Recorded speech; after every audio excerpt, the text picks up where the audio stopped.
Welcome to the Reflection Podcast. I'm Ed Blonsky, and on today's episode, I'm going to be having a conversation about music with four gentlemen that I've known for 40 years. We went to school together, we have served in the church as pastors, and now, 40 years later, we're back together again, and I'm going to show you some clips of some of the music that we have done together. We're going to talk about how much music means to us and how that helps us to reflect the light and the love of God in this dark world. I introduce to you the Master's voice on this episode of the Reflection Podcast. Oh, say, can you see by the dawn's early light what so proudly we hailed at the twilight's last gleaming, whose broad stripes and bright stars through the perilous fight for the ramparts we watched were so gallantly streaming, and the rocket's red glare of us bursting in air gave proof through the night that our flag was still there. Oh, say does that star-spangled banner o'er the land of the free and the home of the brave. In the pastor's office is the Master's voice. Once again, my brothers are with me today, and we're going to talk about music. And I got these four guys together because I think music is an important part of our lives, not only the five of us, but important to a lot of people. We just had this whole thing with the Super Bowl, and the reason the Super Bowl was so important to a lot of people was because there was a singer there and didn't even sing at halftime, if I remember. I actually didn't watch the Super Bowl. And I couldn't tell you one song that Taylor Swift actually could sing, but that it just goes to show how important music is. And one of the things that I thought was interesting was for us as lifelong Lutherans, basically, our patron saint of Lutheranism, Martin Luther, once said that music is an outstanding gift of God and next to theology. And I would not want to give up my slight knowledge of music for a great consideration. And youth should be taught this art, for it makes fine, skillful people. And so it was important to Martin Luther. It's important to Lutherans. And I thought I want to get your guys' take on this as well, because a little over 40 years ago, we started singing together. And pretty much haven't stopped. There have been breaks in between, but to rest our voices, but we still sing together quite a bit. So I thought, who wants to jump in and tell us about how you got started in music first? For me, it was from the womb. Okay. My mother was, and I think this is pretty universal for all five of us, the family upbringing being rich in music, but the absolute earliest memories I ever have is my mother singing in church. And it did not take long for me to pick up on the family business. Did Yeah, you? Yeah. Garrison Keillor has a little story or joke about that, about how, because he always makes fun of Lutherans, and Lutherans love it. But I think he said there's nothing like in the Lutheran church, you grow up sitting on the lap of somebody singing alto during the hymns. Right. And so same here. And being in the grade school choir, singing in the choir during college, and it's a gift that to be able to sing. And so what a great opportunity to use that gift as in worship and as being pastors. So yeah, it's been the whole life has been music. Jeff, tell us about it. Well, my dad's a pastor. So I remember, singing hymns and always trying to find the harmony in a hymn and trying to sing it. And then I would say the other huge influence for me growing up was I had a friend that lived across the street that had the coolest stereo system ever. And the music he listened to, I couldn't listen to in my home. So I would go over and we would crank out AC/DC and all of these 70s and 80s rock, that were verboten then, but now are like cool again. And there were really, I would say two bands that I love listening to with my friend, and that was Styx and Eagles. And the harmonies that those bands sang just captured my imagination. So from a very early age, I just tried to find harmony, tried to sing the highest part.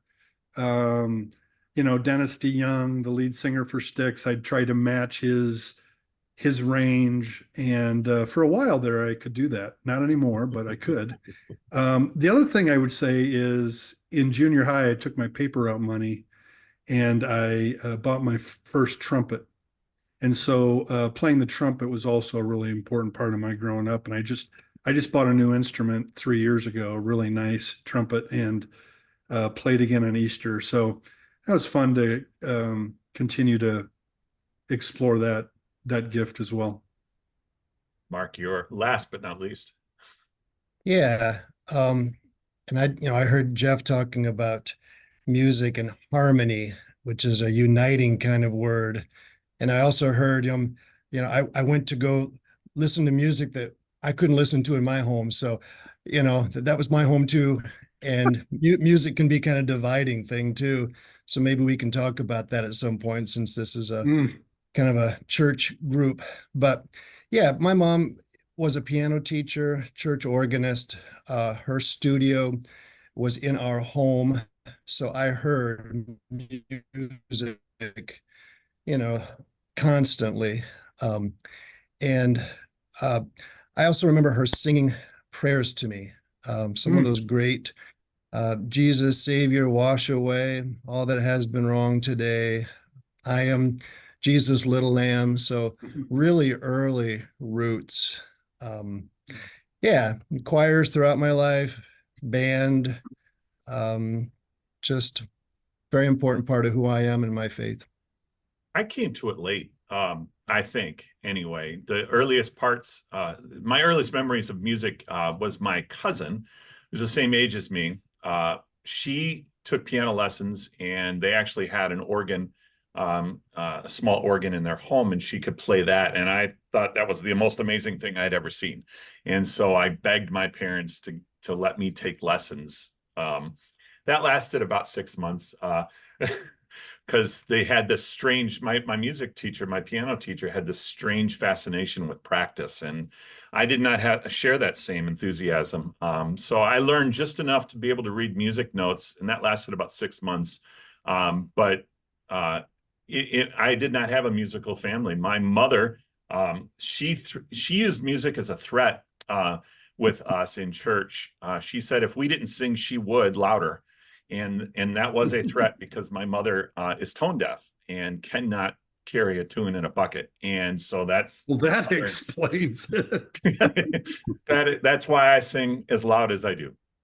And I do have music has always been like late grade school, because I went to a public school, so I was allowed to listen to all the devil music, Styx and Rush and the Eagles and Pink Floyd and all of that. And but that was, I could never sing that high either. I don't think I could never sing anything higher than a baritone as it was. But it was just very important that I do that. And then I joined the choir in high school only because my girlfriend was in the choir. when I was in high school, and then I realized I could actually sing, and that kind of started me on the path that way to music. Jeff mentioned an instrument, and Mark, and you've got some piano background. I know that. And if I remember, Kurt, don't you play trumpet as well? Yep. And like Jeff, when I was a parish pastor, I'd play it on Easter and Christmas, and I would say that I was every bit as good as I was in high school for about a minute. And I know Steve plays piano because we would spend some time in the practice rooms at Concordia in the evenings, and I was just fascinated with how you could play and all the things that you could play. How was there formal instruction going on with the instruments with you guys? I felt about practice like you did, Ed. Mom had me signed up for piano lessons, and it was the choir director from church, and he was my mom and dad's best friend and all that. And he taught me how to play chords, and that was about it. But when it came to doing all the drills and that sort of thing, I just wanted to play songs, and that kind of derailed the formal piano training from there. But then I learned much later on in life that's how my grandmother played. She played by ear, and she played chords. And to what you guys said before, developing that ear for harmony, even in playing, became very helpful later on. Just understanding and appreciating the artistry that goes into music. I wonder why that is, but what is the fascination with being able to harmonize? Because I love it too, and I'm not real good at it. I can read the notes and do whatever the composer considered harmony, but I'm not real good at meeting. I remember one of our mentors, some of us, Dr. Koshi, I took a music appreciation class or a theory class, and this is how this chord works, and in this key and the harmonies and that, and I didn't get it. I just thought that this note sounded cool with that note.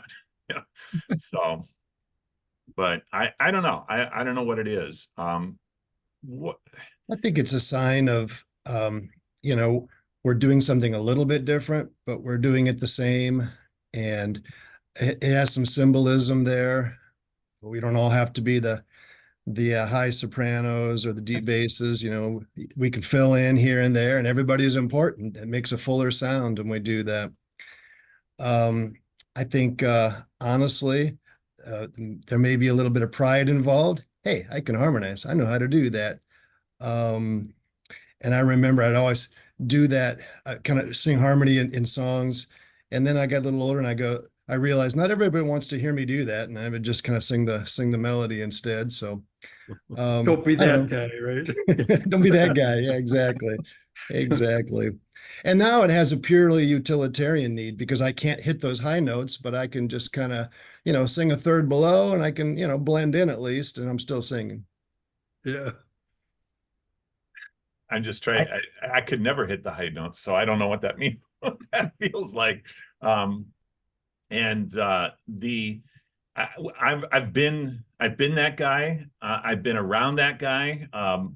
Singing as loud as possible, and I appreciate my wife, who will text me in church from the back. It's like, you need to turn your mic off or not sing quite as loud. Let the congregation sing, let them, as a pastor, sometimes but then again, sometimes we pick a tune or a song that nobody has really heard before. And so it's helpful to be able to sing it with the congregation for them, so that in fact, this last Sunday, we picked a hymn to conclude the service, Christ Jesus Lay in Death's Strong Bands, which I think is one of the earliest Lutheran Easter hymns out there. Luther himself wrote it in the 1520s, I think, or 30s. But congregation didn't know it because we don't sing it that often, but it's a beautiful hymn. I did realize, though, that this hymn was written for Jeff and Mark, and because Luther was a tenor. And I could not hit those notes at the top of it. It's like, oh, I'm dropping down, or I'm going to harmonize this one because I can't hit that note. How did we meet?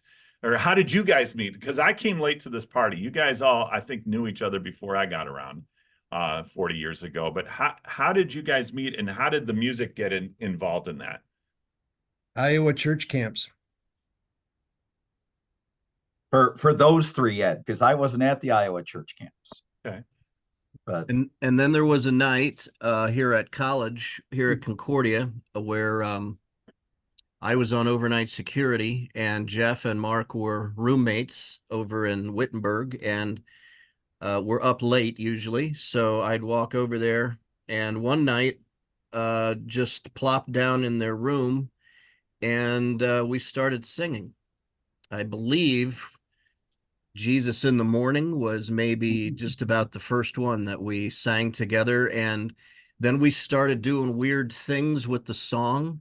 And it's like, hey, I guess the three of us can sing together. And then Steve was always in the car when Mark and I would drive back to Iowa. And we'd drop him off over there in Bettendorf. And so he could sing. So we're saying, hey, why don't you sing with us? And we kind of started, because Jeff at the time you just left Iowa, right? When you came to college, Jeff, but you had spent a lot of time. So here were 4 Iowans that could sing. And so that's really kind of how it got going. And then we heard this guy who talked and did everything so low, and we needed that. And so we dared to allow an Illinois person into this group of Iowans. So I would still like to review that decision. That decision is still under review, yes. he's still on probation, I think. Yeah. I'm the new guy. Yeah. And because I don't remember. It just, for some reason, my memory is that we've always sung together. We've always done that. And that obviously can't be true, because we met in 84. But I don't even remember. I just remember singing together. I don't remember formally say, let's try this, or where we were too. I would imagine it was some night we were off campus and together. And it was probably a doo-wop song, because those are fun to sing, the Up on the Roof or Under the Boardwalk, Duke of those Earl. kind of songs. They're a lot of fun. Yeah, Duke of Earl. Those are a lot of fun to sing, and people seem to like them as well in certain settings. But when we got really, I think, going in 84, 85, I think, is when we decided, let's try this formally. But I don't know whose idea that was. But I know that it wasn't just the 5 of us. We started off with Mark started bringing in sheet music and helping us try to organize ourselves a little bit better around the piano. And then we brought in a couple randos that are no longer they didn't stand the test of time, but were great additions. Yeah. Well, for the most part. Here's where I'm remembering that van trip to Fort Wayne, Indiana. Here's where we would insert stories, but probably won't. No, since that's okay. Recording. I can always delete out anything that shouldn't be aired. But those are the juicy please things. destroy That's the what people evidence. want to hear.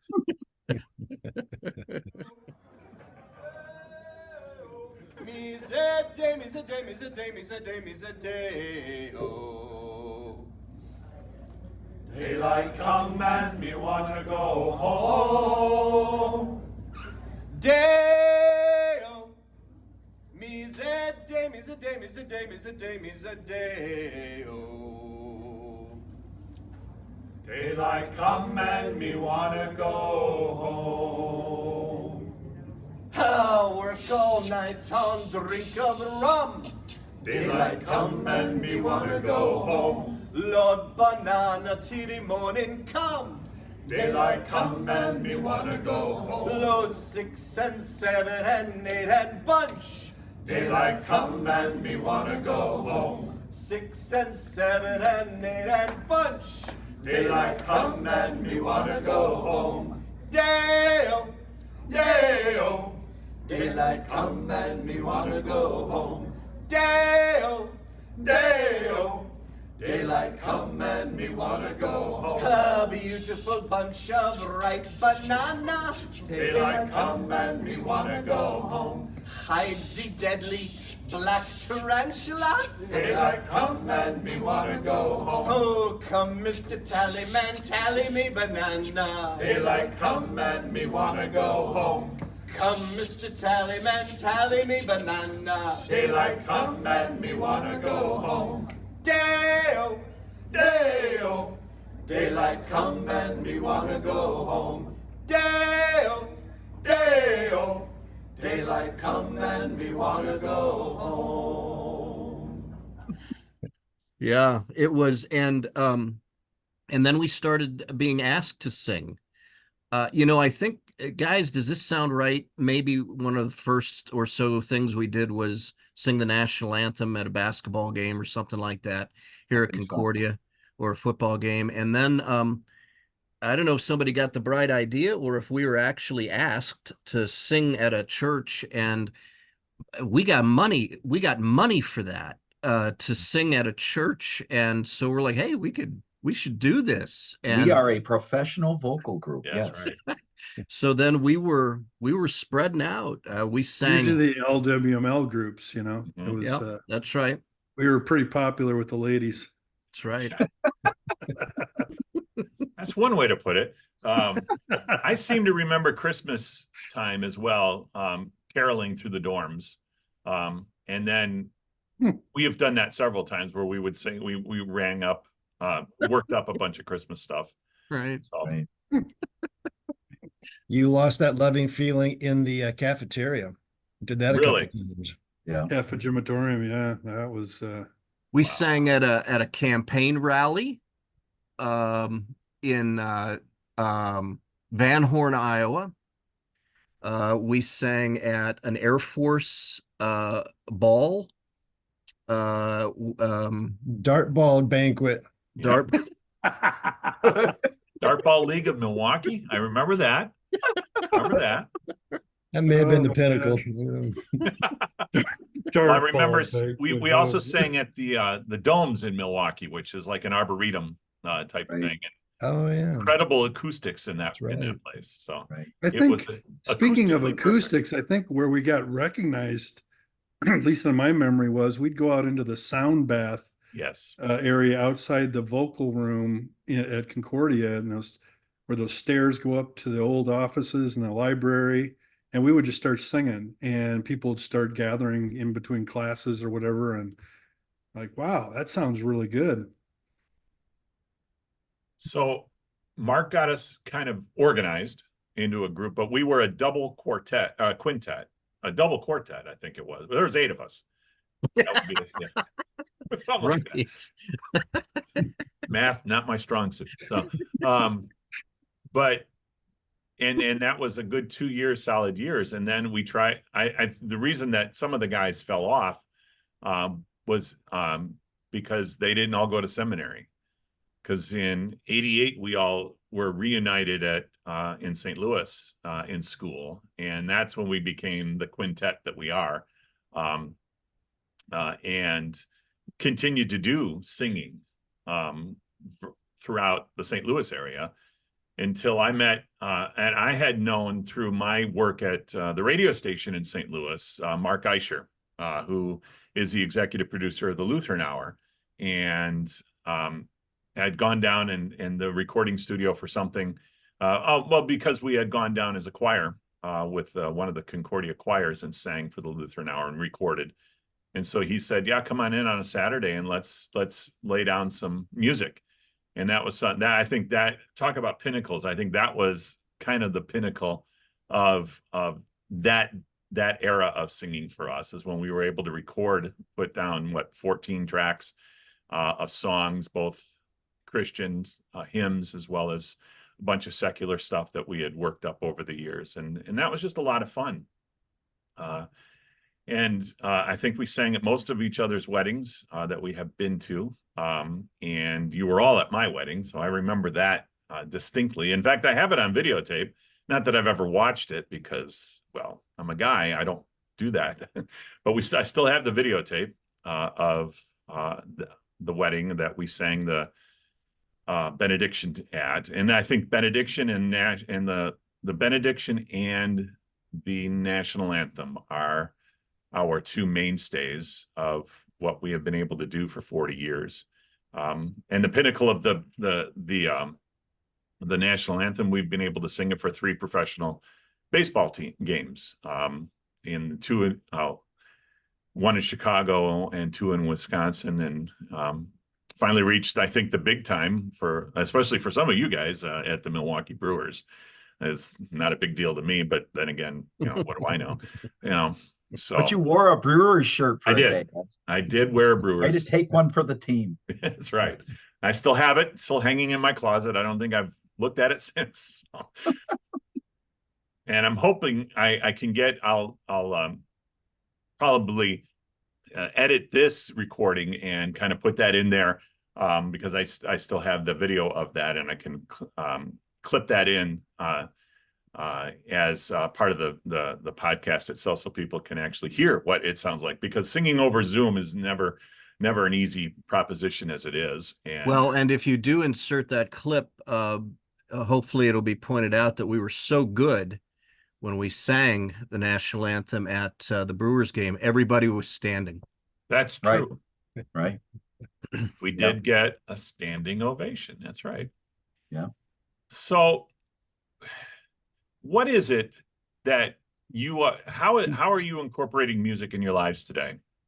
Some of you even mentioned you played at Easter, but because for the sake of maybe somebody who's been here, never been watching this kind of podcast, we are all clergy, ordained clergy. 4 of us are still in the parish. Kurt is now a associate professor of theology at Concordia University. And he's sort of training, there he is, sort of training the next generation of church workers. How do you still incorporate music into your professional life today? I sing in the church choir. I always have, and it's just, we're a small group, but it's important to me, and it's a small group of the church. I think church needs groups, and I'm real fortunate. Our leader right now, he's good at incorporating new people, bringing them in. It's not all about performance. It's really about making a joyful noise, ministering to people, and the joy of singing. And I know we were talking a little bit earlier about, people who can carry a tune, people who can't. We have a new choir member who's in his 70s and has never sung in a choir before. But we all love him, and he wanted to try something new. So he is a part of the choir, and our choir director is convinced that he can learn to sing. I'll just say that the jury is still out on that one, carrying a tune, but it's close. And is he singing in his heart? Definitely. So that can't be easy as a pastor, especially if your choir sings up like in a balcony, that you got to go all the way back and all the way up to the front again. When I was first here, I would run outside through the Memorial Garden, up the stairs to the balcony and sing, and then make it back in time for the gospel reading. Now, thankfully, we sing up front. So I have about 10 steps. Smart. Yep. Smart. Work smarter, not harder. That was the deal breaker, actually, when I was in the parish, because they always would ask me to sing in the choir, and I always said, sure, I'll sing with you, but you got to sing up front. And it's kind of like, well, I guess we don't need you that bad. That we don't like change. So, yeah, Pastor, we'll stay right where we are.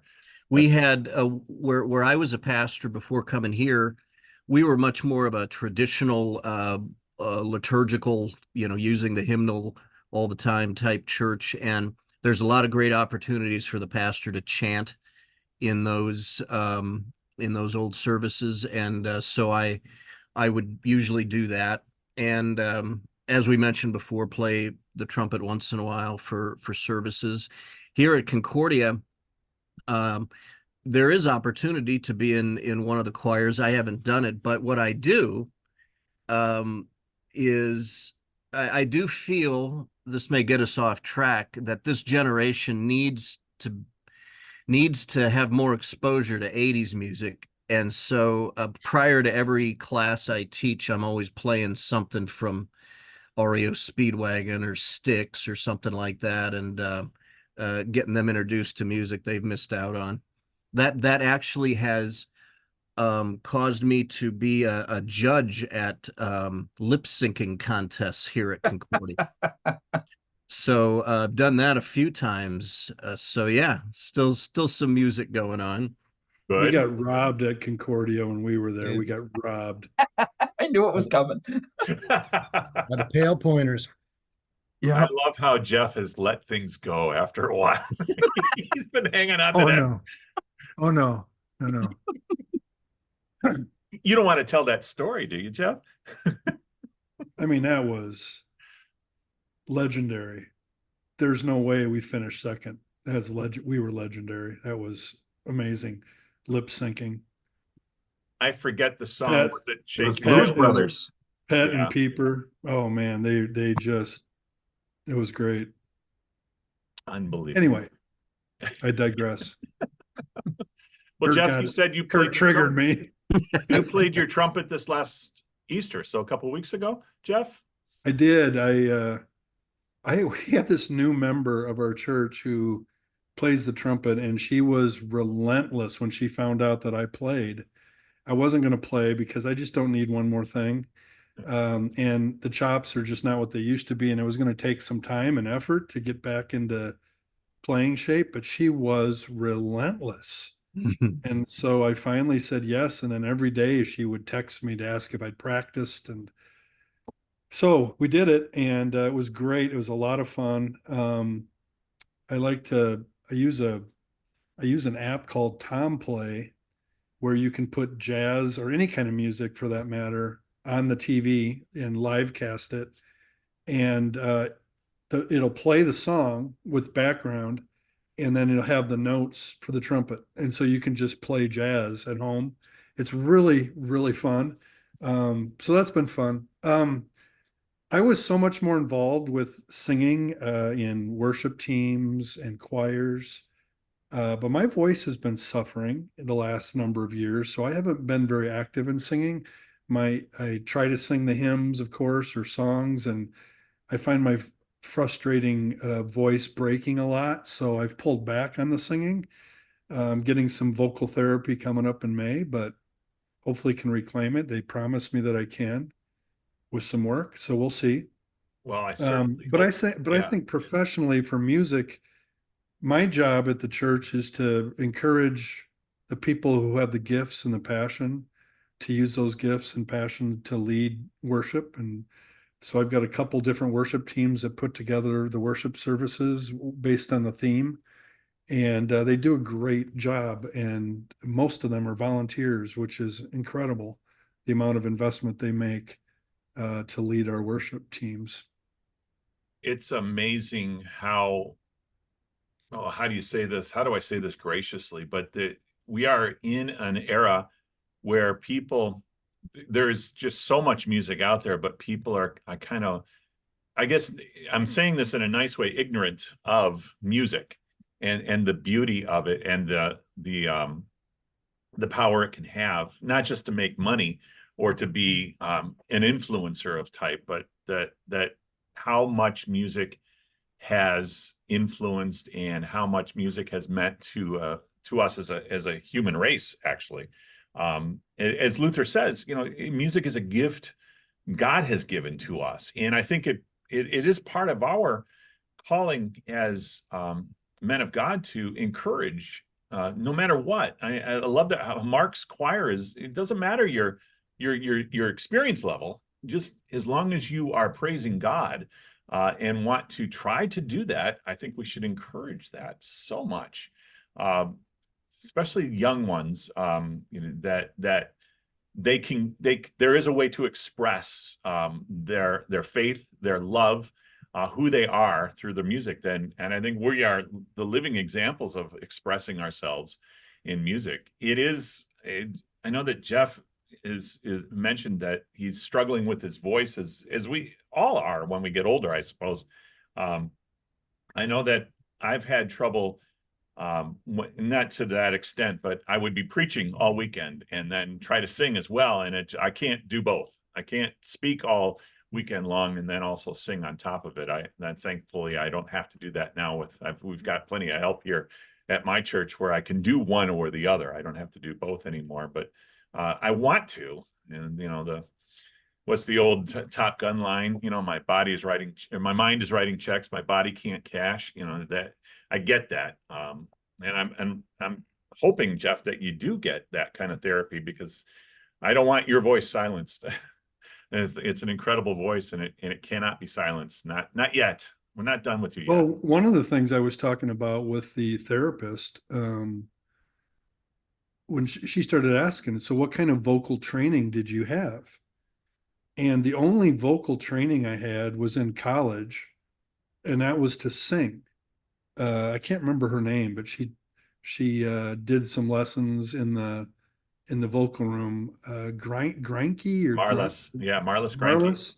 Mm-hmm. So I had some voice training there for singing, but never speaking. And she said, "What a crime is it that people that use their voice to be orators, right? To lead worship and to lead meetings and to preach, we didn't have any vocal training on how to speak, how to take care of our voices, it's an instrument that needs care." I mean, there should be some training for preachers on how to use their voice and to prolong their longevity of their voice. So, and from your lips to God's ears, I mean, I hope that somebody at either the college or the seminary level sees this, because that is so important. I think 4 or 5 of us needed that training. Steve didn't. Steve knew how to use his voice, because I could hear him down the hall no matter what. So, what are you saying? I'm not saying anything. But you're right, Jeff. I think that's so important that our students, our professional church work students, that needs to be part of the training as well. If you're going to be using your voice, you need to learn how. Think about teachers. Yeah. All day long, every day. And do they have vocal training? Yeah. I don't think so. Yeah. I get it. I think to your point, Ed, on that, and especially as it's going to next generation kinds of things, a lot of what I think the 5 of us have discovered could very easily be handed over along those lines. Being an example that pastors are not one-dimensional, that we are also musicians. And to some degree, a lot of us grew up with sports. We're not just all Bible all the time, but every gift we have being used to the glory of God. If God has gifted you with a voice, if he has gifted you with a right arm that can throw a baseball 100 miles an hour, you had best train and care for that right arm. If he has gifted all of us with what's going on in here, to me, it is crucial that be nurtured in such a way, but also then set an example for younger people to see that, hey, maybe I have some gifts here too that I can use, because that guy up there doesn't seem to hesitate to use the gifts he's got. Can you remember when you were a kid seeing your pastor outside of church and how weird that was? Or a teacher as well, and how some of you grew up with a pastor, right? With your dad, or a teacher with your parents. But now I think it's so important that you're right. I agree completely that we're not just the guy you see on Sunday morning. We go out and I think when we sang that first time the national anthem at a baseball game here in Chicago, my congregation saw that and saw me, I think, in a completely different light. Right. That they still talk about it. They do you remember that time? You know, and when are you going to do that again? And even the kids, they got a kick out of that. They really did. And it says, hey, there's more to this Christian faith thing than just this one thing, that we Right. have so many facets of it. I think so very important. I think people see the relationships that we have after 40 years. We're still singing together and we're still harmonizing together.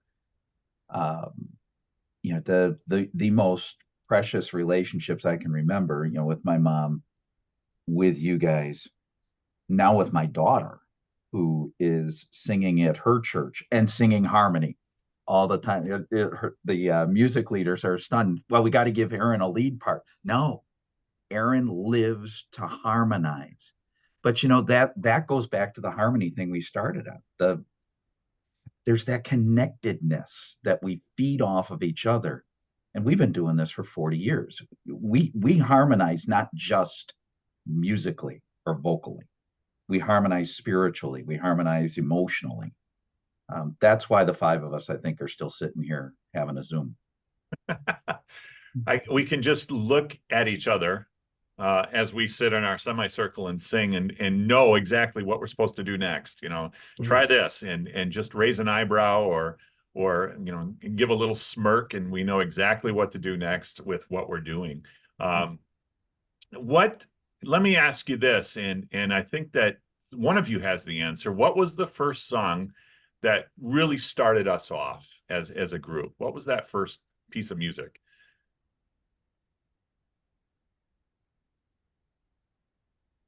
I know Coney Island Babe was an early one. Okay. Oh, goodbye, my Coney Island baby. Farewell, my own true love, my honey. I'm gonna go away and leave you. Never see you any, never gonna see you any. I'm gonna sail upon that ferry boat, never to return again, return again. So goodbye, farewell, so long, forever.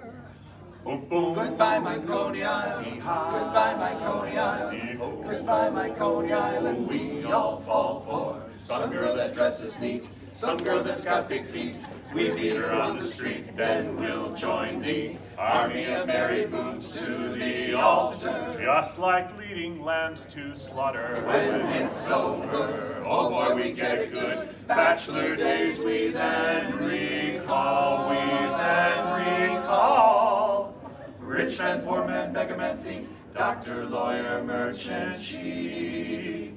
We all are bound for goodbye, my Coney Island baby. Farewell, my own true love, my honey. I'm gonna go away and leave you. Never see you any, never gonna see you any. I'm gonna sail upon that ferry boat, never to return again, return again.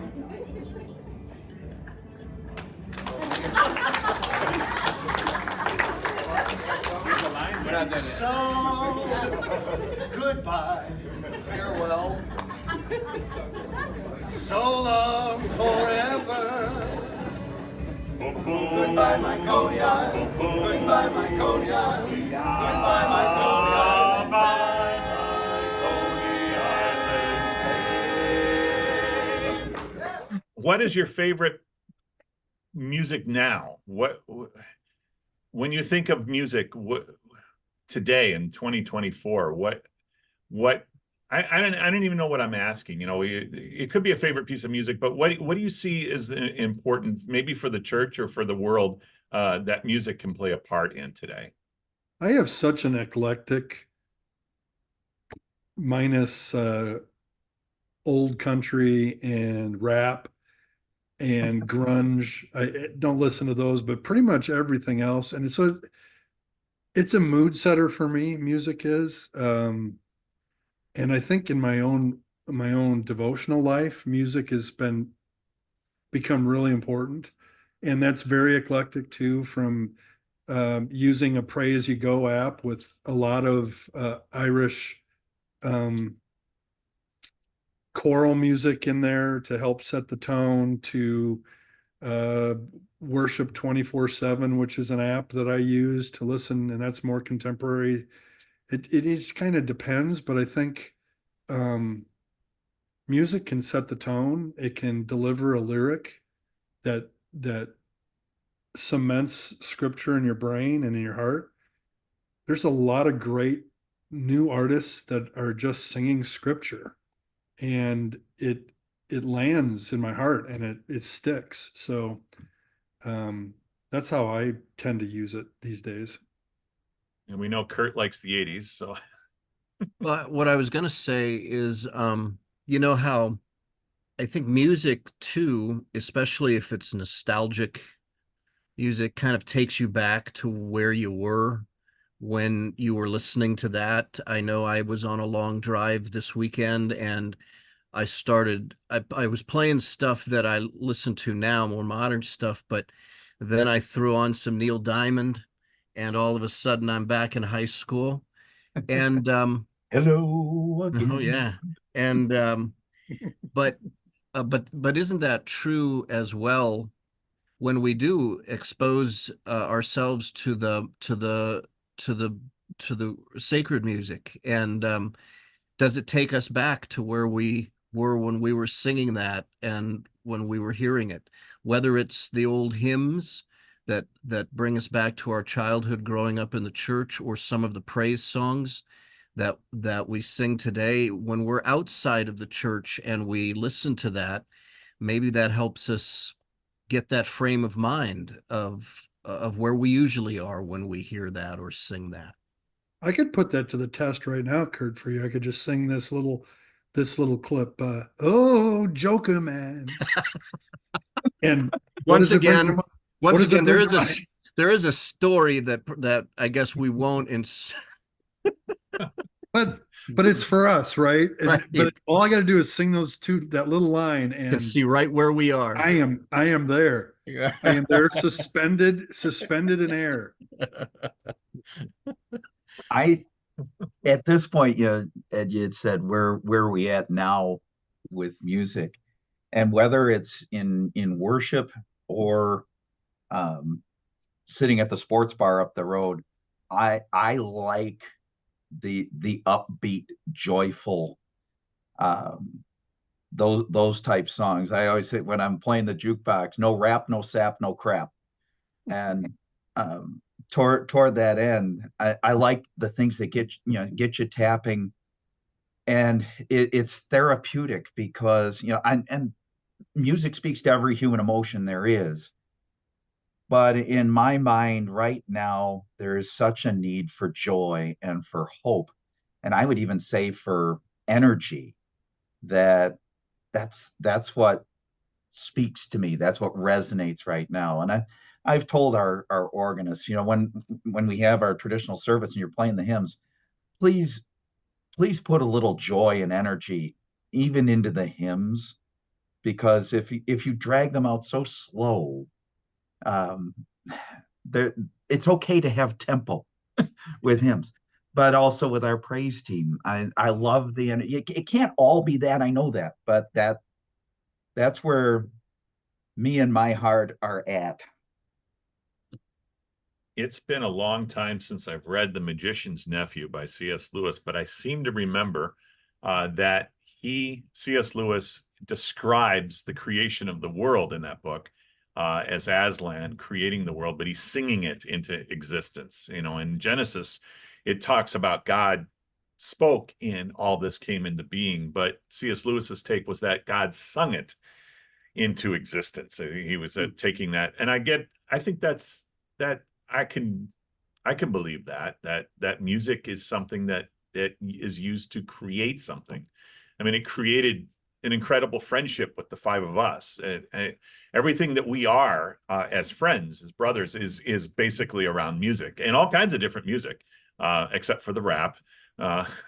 for some reason. I don't, although I'm getting into that a little bit this late in the game, only because there's a couple Christian artists, and one of them is one I'm trying to get a hold of because I want to talk to him. It goes by the stage name of Flame, and he actually raps the Small Catechism of Luther, which is just, who would have thought you could put those two things together? But he figured it out, and it's really interesting to me to be able to do that. And I've been listening to other artists and podcasts, and one of them is called Hidden Streams, which is just like a devotional on one of the Psalms.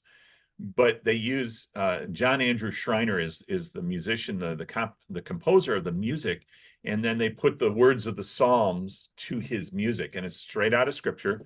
But that's what I like to listen to on my way to work, on the way to the church office, especially on Sunday mornings. But to your point, Steve, I think it's very important for our musicians to not to remember that people are doing this to sing it and to sing a joyful noise. I know that one of my members keeps asking me, why are we singing funeral dirges in church? And I get that, a lot of the Lutheran music especially is written in a minor key, because it was written by Germans, and that seems to be a national thing from the 17th century, to be a little bit more heavy. But it doesn't have to be a funeral dirge. It can spiritually serious, maybe is a better way to put it. But it's not a sin to smile in church, and to sing joyfully, and in the Easter season especially, and Christmas, it's almost a given.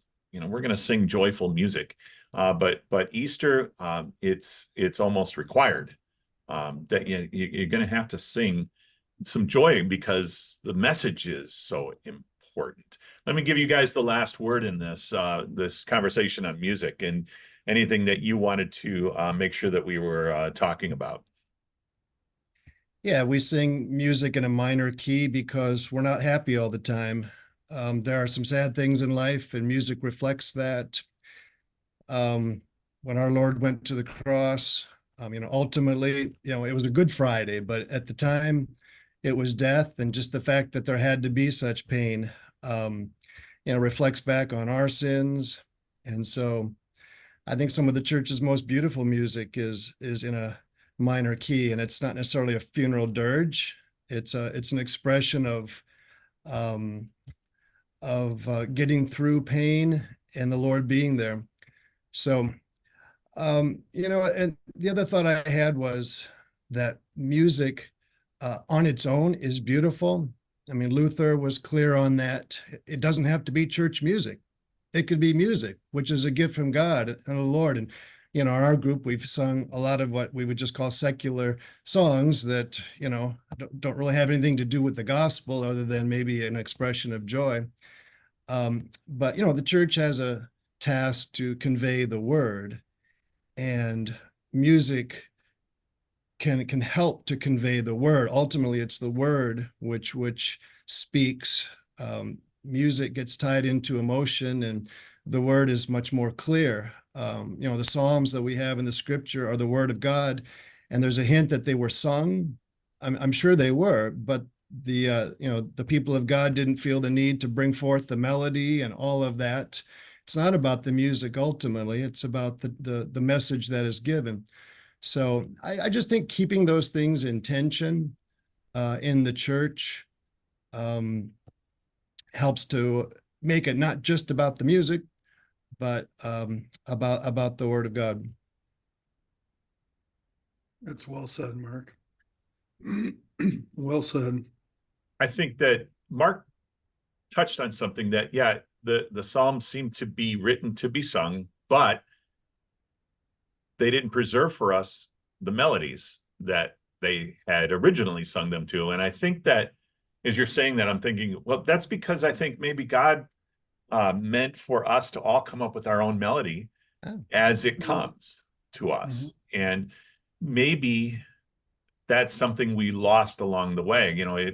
There's a a movement, especially in our tribe of the Christian faith, that anything after 1800 is not to be used or 1900 is not to be used in church. It's not real music. It's not good Lutheran music or whatever you want to call it. And it's like, that doesn't sound right to me. I mean, the original Lutheran hymns were contemporary music at the time. I wonder how we lost that along the way, other than we just don't like to change things, I suppose. And maybe that's a human characteristic too. But like you said, I mean, music, because it has such deep roots with us, we want to keep singing those songs. But you're right, we need to sing a new song too, and include both of those. It's just tough to do in a church, but it really is a challenge, I think, that we should address and go for. I think along those lines, we've already identified it. Not every song or not every genre of music is for everybody.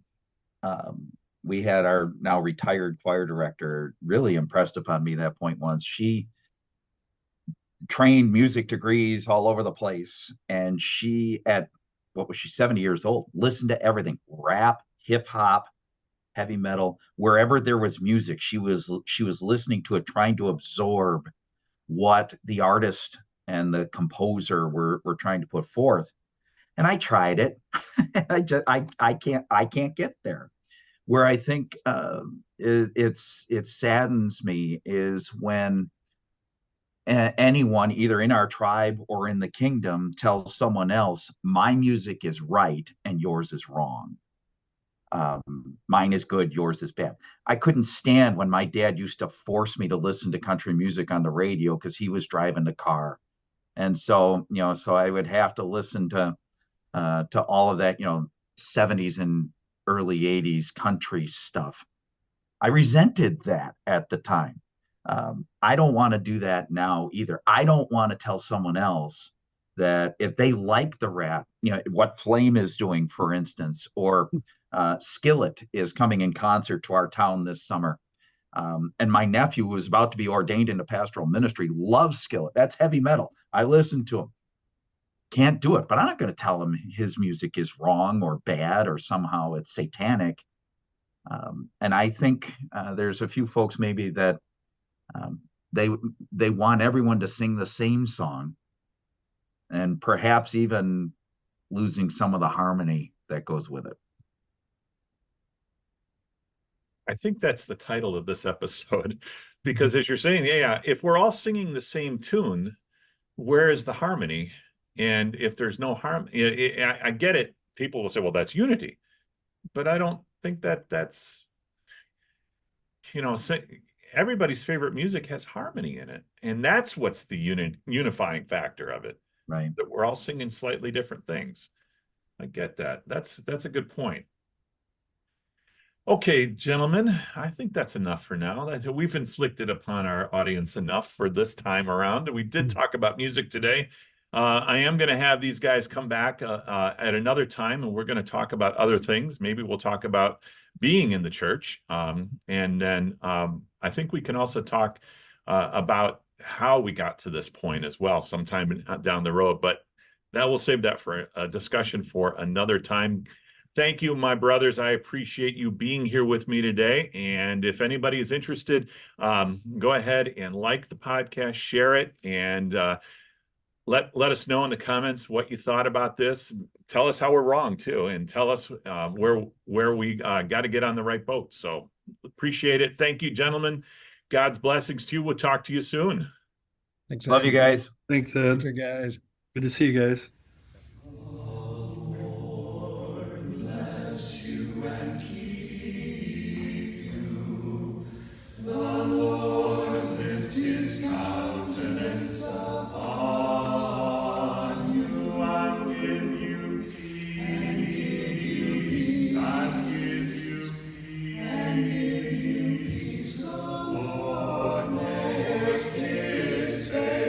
Shine upon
We do have a lot of fun. We laugh a lot, and we love to sing together. Hope you enjoyed the Master's voice on this episode of the Reflection Podcast. The Reflection Podcast is produced by St. Matthew Lutheran in Hawthorne Woods, Illinois. You can connect with St. Matthew's by going to our website, and that's at www.stmats.net, stmatts.net. If you find yourself in the northwest suburbs of Chicago, we are about an hour northwest of downtown Chicago, only about a half hour's drive from O'Hare Airport. And you can always find us on our Facebook page, our YouTube channel, and on Instagram. Our podcast music was provided by thepodcasthost.com and Alitu, the podcast maker. And you can find your own free podcast music at thepodcasthost.com/free music. Please rate and review this podcast, share it across your socials, and join me again next time on the Reflection Podcast.